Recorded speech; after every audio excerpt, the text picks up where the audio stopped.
देखिए, जो लोग अपना हक लेना चाहते हैं वो इस तरह धरने देते हैं और निकलते हैं।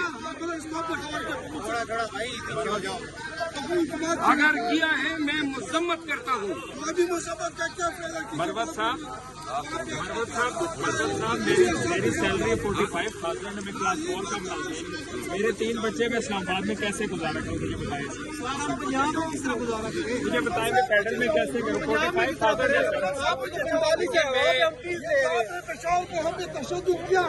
क्या इसके मुताबिक क्या कह रहे हैं? पेशावर में अगर आप सुने न जी, पेशावर में अगर सरकारी मुलाजिमीन पे पुलिस ने तशद्दुद किया है तो मैं इसकी मजम्मत करता हूँ। और ये सवाल आप पुलिस वालों तशद्दुद किया, अगर इस्लामाबाद पुलिस ने किया है तो इसकी भी मैं मजम्मत करता हूँ। बहुत शुक्रिया, मैंने कर लिया है। मौक़िफ़ है कि पहले वो सरकारी मुलाजिमीन जिनके इदारे निजकारी का शिकार होने जा रहे हैं, पहले वो सोचे ना कि ये अपने इनके इदारे जो हैं क्यों सफेद हाथी बन गए हैं। हर एक इदारे में सियासी बुनियादियों पे इतनी भर्तियां हो गई है कि वो बोझ बन गए खजाने पे। हर इदारे के मुलाजिमीन या कावाज़ों के नाजायज भर्तियों पे उठा करें, क्योंकि ये आपका इदारा है जिनको नाजायज सियासी बुनियादों पे भर्ती करके खाया जाता है।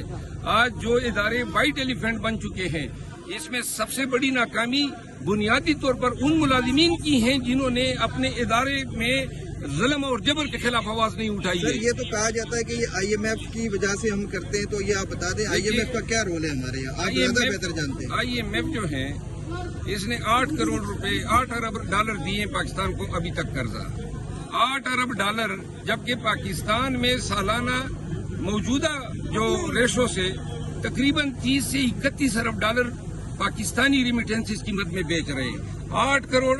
8 अरब डॉलर की इवज पूरे मुल्क का और इसका निजाम गिरवी रख दिया गया है। ये जो आज इनके साथ हुआ है ये भी IMF के शराइत में से एक है कि आपने ये कटौतियां करनी है, तो लिहाजा सोचना चाहिए।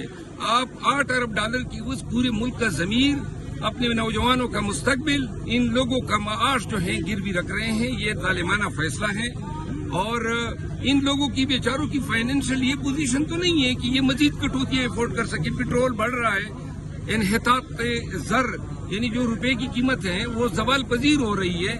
मईशत या जो महंगाई है मजीद बढ़ेगी, तो लिहाजा हुकूमत को तो इन मुलाजिमीन को इंसेंटिव देने चाहिए, बुझाइए कि जो पहले से इनका अपना हक है।